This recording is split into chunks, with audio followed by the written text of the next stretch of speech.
세영씨, 제가 공매를 조사하다가 빌라 3개가 3억 원의 일괄 입찰로 나온 게 있었는데요. 수협의 공매 본부장과 얘기를 하다 보니까 유치권을 주장하고 있다고 합니다.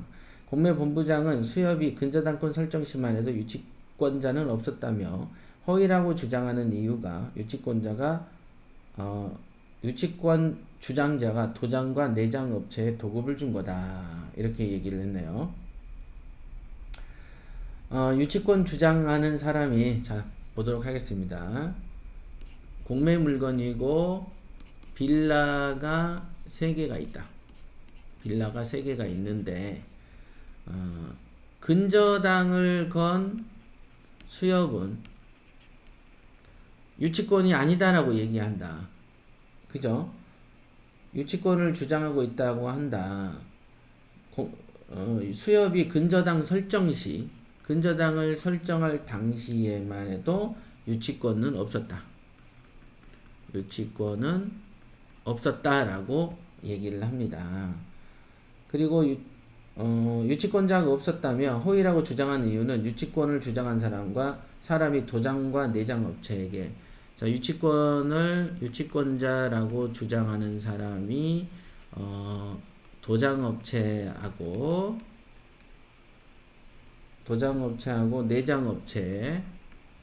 내장업체에 여기에서는 이제 도급을 준 거다. 이제 도급이라는 것은 여기에 이제 그 주인이 있고, 건축주이죠. 빌라 주인이죠. 여기서는 지금 빌라 주인이 되겠죠. 빌라 주인하고 유치권자하고는 어떤 계약을 맺었을 것이고, 이 계약을 맺으면 유치권자는 당연히 도장업체와 내장업체에게 도급을 줄 수 있어요. 유치권자를 주장했다고 해서 도장업체 사장과 내장업체 사장만이 유치권을 주장하는 게 아니고, 빌라 주인하고 계약이 된 유치권자는 그게 뭐냐면은 이제 뭐 소장이 될 수도 있는 거고,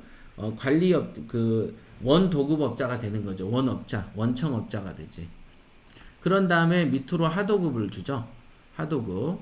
그래서 이런 인부들을 부리잖아요. 업체들에게, 목공업자, 모업자에게 얘네가 일을 뿌리죠. 그런 다음에 주인이 돈을 안 주면 그 사람은 얘네한테 돈을 안 주게 되고, 또는 급한 대로 자기 돈을 내서 업체에서 주기도 합니다. 그래도 못 받은 돈이 있으면은 요 사람도 유치권을 주장할 수가 있고, 이 사람도 유치권을 주장할 수가 있는 겁니다. 그러니까 수협이 말하고 있는 주장 중에서 요 유치권 주장자는 도장업체하고 내장업체한테 일 시킨 사람이다라고 말을 하는 것은 근거는 되지 않는다라고 보여집니다. 그래서 보면은 그 사람이 직접 한 게 아니라고 하면서 계약을 하면 유치권 배제 신청을 수협 변호사가 함께 도와주겠다고 합니다. 네. 자, 여기에는 이 유치권자가 직접 공사를 한 게 아니다. 이 유치권자가 이 빌라를 직접 공사한 게 아니기 때문에 유치권이 아니다라고 말하는 것은 비논리적이고 법적인 것도 아닙니다. 예를 들면은 그냥 둘이서 계약하고 빌라업자는 공사한 유치권자 주장자한테 돈을 줄 의무가 있어요.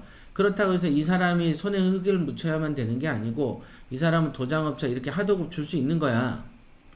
그지만은 둘 간의 계약서에, 예를 들면은 공사 계약서에 공사를 주문한 사람은 원청은 빌라 주인, 그 다음에 유치권 주장자가 계약자가 되고, 그 계약서를 가져다가 이렇게 공사를 치는 거예요.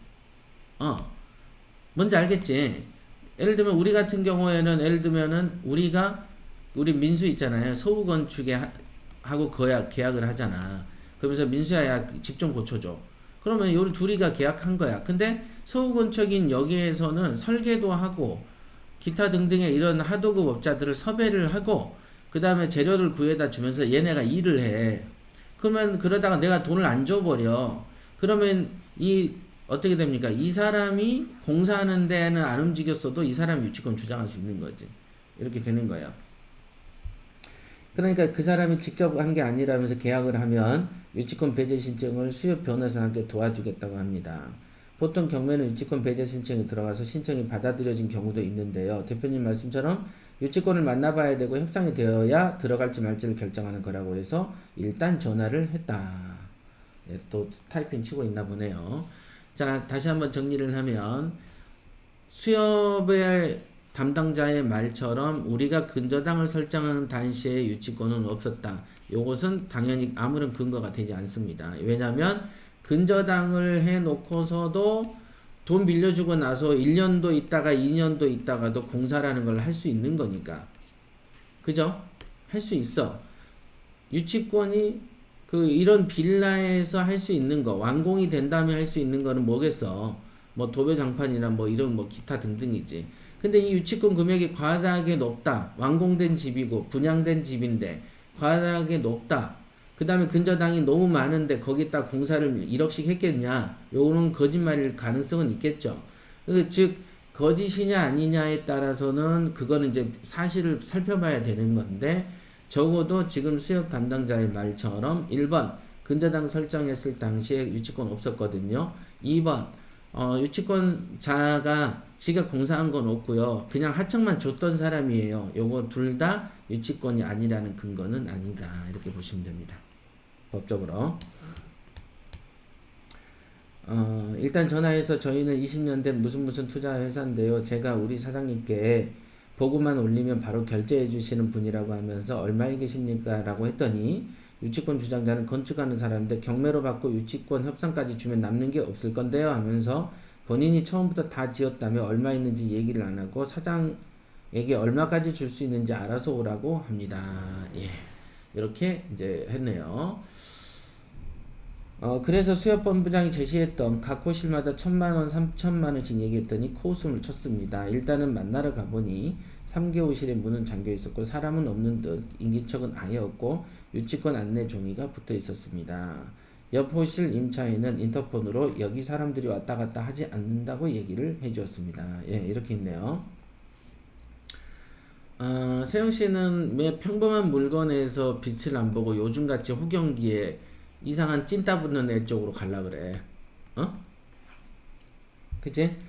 다행히 사는 임차인을 만났는데요. 2년 전부터 임차인은 살았는데 올해부터 붙어 있었고 사람은 왔다 갔다 하지 않는다. 소송도 이겼다던데요. 듣고 보니 유치권은 채권과 점이라서 공매 개시일인 작년 11월보다 전에 채권과 점유가 있어 보여 진짜 유치권으로 조사가 되어 보였습니다. 네. 자, 일단은 확실한 거는 1번. 그래서 소송 얘기도 안 해준 수협 본부장에게 다시 전화를 걸었더니 그거 계약이 되었어요? 라고 그랬습니다. 그래서 질문은 이런 경우에 계약자는 조사를 안 하고 들어왔거나 아니면 유치권을 어떻게 해결할 수 있는 방안에 있는 사람이 들어왔을 것 같은데요. 네. 또 써요. 저는 초보라서 대표님 권리분석 20강의 유치권 강의에서 진짜 유치권은 쓰레기 음식이라면 미련 없이 버렸습니다만 이러한 유치권 주장자가 궁금해서 여쭤봅니다. 네, 맞습니다. 자, 일단은 이렇게 보시면 돼. 유치권 주장은 아무나 할 수가 있지만 이거를 경시했다가는 필패한다. 이게 아까도 말했죠. 경자 필패예요. 유치권이 만만하네 라고 낙찰됐다가 자기 집을 낙찰받고 나서 집에 한번 못 들어가 보고 재경매 당한 사람 수도 없이 있습니다. 그러니까 요거를 우습게 알면 안 돼요. 그래서 요거는 당연히 1차 단계가 만나라. 요게 핵심이다, 이게. 그런데 지금 수협이 말하고 있는 방식이 있죠. 아까 2가지 근거 말했어. 2가지 근거는 근거가 없다. 자, 그런데 이 사람도 당신이 유치권 얼마 주장하여? 라고 말을 하면 얼마라고 하면 통상적으로 얼마라고 말을 하는 게 일반적인 이치다. 근데 말을 하지 않고 얼마 줄 거냐라고 말을 한다는 자체도 얘도 뭔가가 지금 야료가 있다. 뭔가 받을 건이 있는 모양인데 그 금액이 그다지 커 보이지는 않는다. 이렇게. 그러고 지금 화법에도 문제가 있는 게 얼마에 사십니까가 아니고 아니 처음부터 이 사람을 걱정해주는 방식으로 얘기를 하다가 그때 이제 얼마 정도면 협의가 되겠냐. 지금 보면은 이게 한 집당 한 2천이나 되냐. 이 작은 빌라에 사장님이 얼마에 지으셨어요. 한 1,000만원씩 됩니까? 라는 말뚝박기 신공을 통해서 어떤 수치를 알아내는 게 중요하지. 그런 수치의 근거가 되는 것은 우리가 낙찰 가격하고 이 가격의 임대차 보증금, 임대차 가격, 매매 가격을 비례했을 때 내가 유치권당 얼마를 네가 신고했다면 내가 사지 않을 못 사는 금액이 있을 거 아니야. 그 금액만큼의 언저리에서 얘를 던지면 되잖아. 그치? 그러면 어떤 이치가 나왔을 것이다. 요게 그렇습니다. 그러기 때문에 유치권을 이 사람이 주장하고 그때 본인이 들었을 때 이 사람의 어떤 기운을 느껴보면은 얘가 근거가 있구나, 근거가 없구나. 근거가 있어도 얘가 그냥 넘어갈 놈이구나, 대충 넘어가지 않을 놈이구나. 특히 이 사건은 공매 사건이잖아.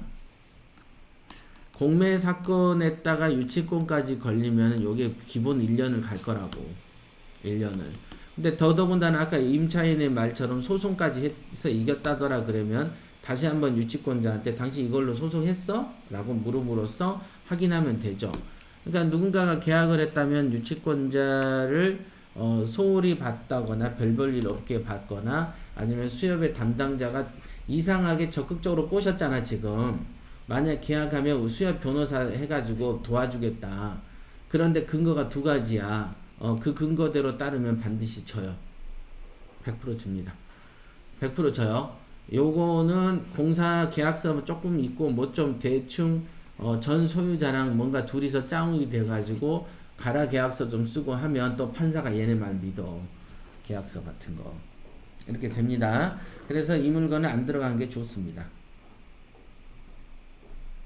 그쵸. 그렇네요. 역시 시세조사를 해결했어야 되는데요. 긴 질문 들어주시고 해결해 주셔서 감사합니다. 예, 맞아요.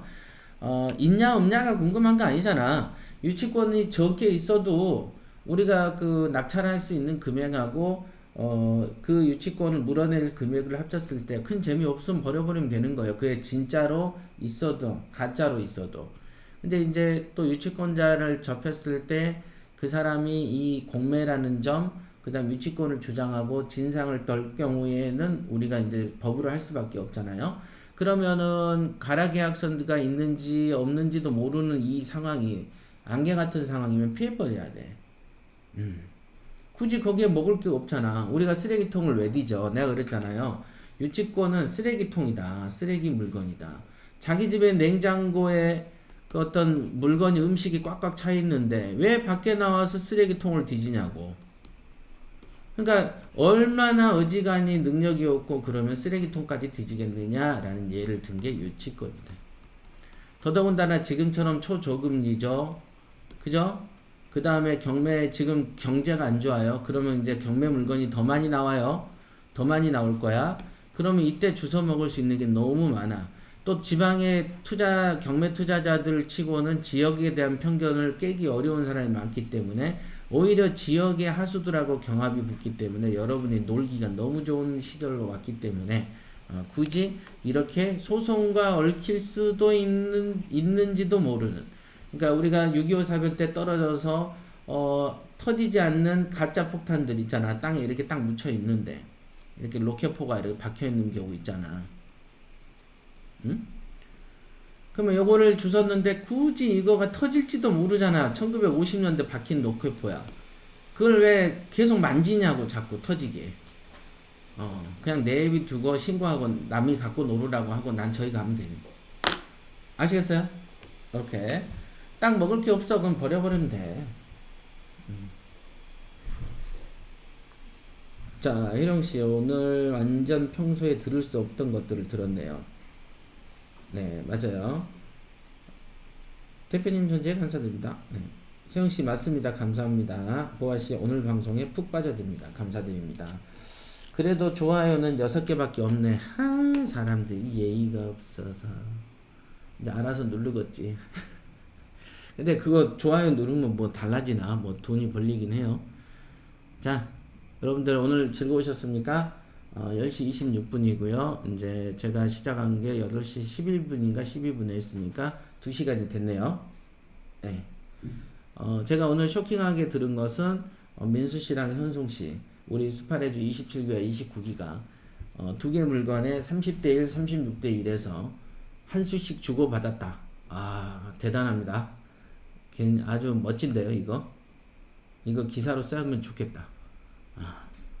제가 꼭 기록했다가 우리 투데이 내일 협회 신문 열리면 꼭 여러분 2명 취재해가지고 제가 직접 쓸게요. 자, 여기까지 하겠습니다.